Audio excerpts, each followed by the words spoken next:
Good morning, guys. How are you doing? Welcome back to Football Digest Daily. My name is Nyash, multi-talented. Hope you're having a fantastic Tuesday.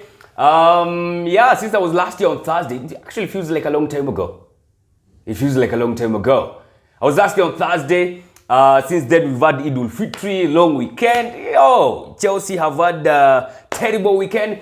There is no one. Actually, I hope you guys are doing fine, especially Chelsea fans. I would love to know how they're doing. Chelsea fans have had a torrid last 5 days. Imagine being a Chelsea fan and a pro-BBI person. Getting clubbed by Arsenal. BBI kuangusha over the ilikuwa Friday ama ilikuwa siku gani. Getting clubbed by Leicester on Saturday. Losing to Barcelona, the Women's Champions League final. They got slapped a good one. 4-0. So, Chelsea fans, poleni sana. I feel you guys. And it might just get worse for Chelsea because tonight, they are playing against Leicester City. And if they lose that game, and Liverpool wins their game, Chelsea will go out of top 4. Most probably. So, Chelsea fans were on the brink of bagging a double and getting the top 4 to actually bagging nothing and getting dumped into the Europa League. Well, unless they win the Champions League, which I don't know if they're going to do that. But still, I feel Chelsea fans, man. It's been a horrid couple of days for you guys. But of course, this weekend we had, like I said, Leicester City winning the FA Cup, beating Chelsea 1-0. Yuri Telemans, and a goal worthy of winning a cup. A cup, I don't know how I can describe it. Superb strike, well struck, thunderbolt, screamer, you name it. It was a fantastic goal. I absolutely enjoyed it. And again, Chelsea, they just can't convert chances. They're just not clinical enough. We saw that against Arsenal. When was it? Was it Thursday or Tuesday? Wednesday? They were not clinical enough against Arsenal. They were not clinical enough against Leicester. And maybe they'll not be clinical enough again today. And now Leicester has beaten Chelsea twice, by the way. They beat them in the league. They beat them in the FA. Now they're meeting again tonight. The second leg of course, the league, yeah? So it's going to be dope. That game is going to be a cracker. Because whoever wins that game might have just bagged himself Champions League spot next season. Because any slip-up between those two teams, especially Chelsea wameacha Liverpool at 1 point. 1 point only. So if they don't win tonight, they will be knee-deep in shit. So it's going to be interesting to see how that exactly it's going to turn out there. So that is a must-watch. Now that is a must-watch. You also had Liverpool again playing over the weekend. Not so many Premier League games that are enticing happened. Or interesting or entertaining. Liverpool, however, were playing against West Bromwich, and they almost drew that game. Were it not for Alisson. Alisson came off the goalkeeping post from his area to come to attack. The last corner kick, the last kick of the game was a corner for Liverpool. Banged in a header. Banged in 3 points for Liverpool. 2-1 win for Liverpool, and now, like I said, they're on the brink of getting the top 4. Crazy, right? It was not that easy a game for them, but they won. They bagged the 3 points. And the last time there was a goalkeeper who scored a goal, I think was how many years ago? 8 years ago. It's a long time ago. I think Asmir Begovic for Stoke City. Yeah. I don't think even those guys who have... I saw a record of the goalkeepers who have scored goals, like in Tim Howard, Kasper Schmeichel, Peter Schmeichel. Tim Howard, Begovic. I don't think there's any of them who actually banged in a header. Can't remember. I don't think there was, but still. Of course, Alisson gets himself into the records of keepers who have scored goals in the Premier League. So that was good to see for Liverpool, of course. They'll be hoping Leicester wins tonight so that Chelsea can get, dropped from the top 4. No other interesting game was happening in the Premier League, to be honest. Nothing much. The Kenya Premier League came back. We had Tusker drawing against KCB. KCB lakini ni sawa. They have a very good coach. And the players are quite good. So, it's okay. Gor won against Nairobi City Stars. AFC Leopards. And I think now they are in wako number 2 or 3. Somewhere around there. AFC wameanza kupanda pole pole.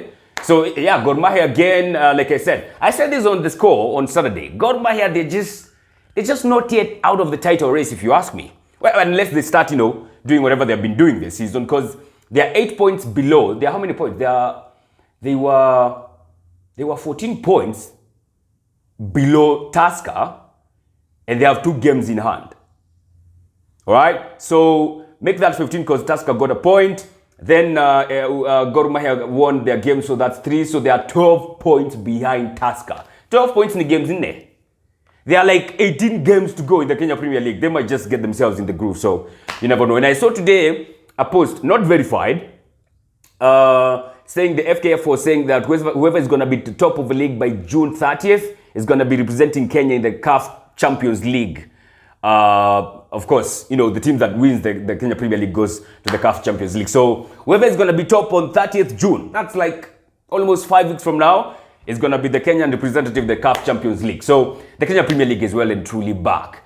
Another league is, which is quite interesting, is Bundesliga. Well, not really interesting. It's just interesting because of Lewandowski. Lewandowski equaled Gerd Muller's record of 40 Bundesliga goals in a season. Gerd Muller, of course, if you don't know Gerd Muller, he's a juggernaut. He's a legend in Germany. Crazy. He was something else altogether, and he was like an Aguero. See these short, stocky guys who are heck of a goal scorer. That's exactly who he was. So he banged 40 goals in Bundesliga in 1972. That same season, he was the top scorer in Europe. Gerd Muller was the top scorer in Bundesliga for 7 seasons in a row, I think. Yeah, but he was top scorer for 7 seasons. So Lewandowski has equaled that record, and he could have broken it. Why not for, you know, some guys who are a bit more clinical? But the goalkeeping of Freiburg was on point. He could have actually broken that record, and he might just, because there's one more game to go in Bundesliga, and most probably you think Bayern Munich are going to score. And if Bayern Munich are going to score, most likely Lewandowski is behind that goal. So he might actually go home with a record of most Bundesliga goals in a season in the whole of Bundesliga. So that's going to be interesting. Another league that is super interesting is the Serie A. And this one, the top 4 fight, this is going to go down to the wire. The top 4 is as tight as ever. Juventus, they were playing against Inter Milan over the weekend. They won that game 3-2, a crazy game. 2 red cards, 4 penalties. It's insane. Was it 4 penalties? No, 3 penalties. And okay, Juventus, of course, got themselves top of that one. And if they could have lost that one, Wangesau stories the top 4. Forget, but they won, so they still have a chance. They're just waiting for one of Milan or Napoli to slip up, because I think Juve, they are 5th, Napoli are 4th, I think that's single point. Even Milan, a single point. Juventus have 75 points, Napoli, Milan have 76 points, Atalanta have 78. Atalanta, I think, was just in the 2nd spot. Of course, Inter Milan, they are the league leaders and they have won the title already. So the top 4, and they are on game week 37, I think. Yeah, they are on game week 37. They are playing the last game this weekend, if I'm not wrong. Yeah, so this one is going to be interesting. And it's even more interesting because the number 2 team and the number 4 team, number 2 and 3, are going head-to-head this coming weekend. Yep, Atalanta are tackling Milan over the weekend, so Juve, I'm sure they are banking on Atalanta to win that game. Even a draw will not be enough to save Milan. Milan have to win that game or draw and hope Juventus don't win their game. Juventus have 75 points. Only one single point is separating the 2 teams. So a draw by Juve, haitawasaidia, but they are playing against Bologna. They'll most probably win against Bologna. But I'm sure they'll be banking on Milan getting clubbed by Atalanta or drawing. Because I don't think Milan will beat Atalanta. Atalanta, they're quite strong. So it's going to be interesting to see how that one is going to go down. The top 4 fight is going down to the wire. Straight. No doubt about it. Another league that is going down to the wire, but this one is not top 4 contention. This is actually a fight for the league title, is La Liga. Now, what do you call them? Atletico Madrid, they are number 1 with 83 points. Number 2 is Madrid, Real Madrid, with 81 points. 2 points separating the 2 teams, 1 game to go. You love to see it, don't you? As in, itakuwa kali. Now, Atletico, I think they are playing against, is it Eibar? How many team gani? They are not playing a strong team, but, Valladolid. Yeah, they are playing against Real Valladolid. Valladolid, a team that is trying not to get relegated. So, wakona motisha for that game. Juve. Madrid, on the other hand, they are playing against Villarreal. Now, Villarreal, they are not anywhere near the top 4. They are not getting the top 4 even in that game. But of course, you don't want to, lose your last game as you build momentum to the Europa League final, which is coming next week on Wednesday. So it's going to be a tight game for that one. I think Madrid have a more difficult game compared to Atletico. So that one is going to go down to the wire. We're going to be seeing who exactly is going to be popping. Atletico might just win the league title since, when was it, 2014? Yeah, 7 years since they won a league title. So it's all up for them to win it. It's all up for them, and I think they will win it. I just think they will win it. All right? So that's what's up. That's what has popped over the last 4-5 days in the Premier League, La Liga, Serie A, and Kenya Premier League. Another thing, and some news that broke out yesterday, is Harry Kane leaving Spurs. Now, he has said again that he wants to leave Spurs this summer. He wants to go to a Premier League side, and he wants this whole issue sorted before the Euros start. Now, the Euros are kicking off on June 11th. Took almost 3 weeks away to the Euros, almost 3-4 weeks, if you like. So, 3 weeks time, Harry Kane will be leaving Spurs. He will be going to an English side, most probably. I just don't know who exactly that is going to be. And it's scaring the shit out of me because, I mean, oh my God. Can you imagine a team like Man United getting Harry Kane? It's crazy, man. Or even Man City, they're going to win everything. Everything. Kutoka Carabao Cup yenye imekwanga yao since since lini wamefanya hiyo cup ikwe yao to the Champions League. I don't know, man. It's Harry Kane is going to be staying in the Premier League, so it looks like. And I don't know where he's going to be going. I don't want to think he might be going to Chelsea because, so we're going to be seeing where exactly he's going to be living the next couple of weeks. We're going to be knowing exactly he's going to be popping. I'm sure Spurs are going to bank a cool 100M. At least 100M for Harry Kane. That I'm sure of it. Yeah, he's worth that much. So, I just wonder where he's going to be going. Arsenal has been linked with Adarabioyo. Now, Adarabioyo is a defender who used to play for Fulham. And, of course, people will be like, oh, you are going to replace Luis with Adarabioyo, a guy who has not played in the Premier League for more than a season. Why would you replace experience with a guy who's almost a novice? Now, Adarabioyo is actually a good player.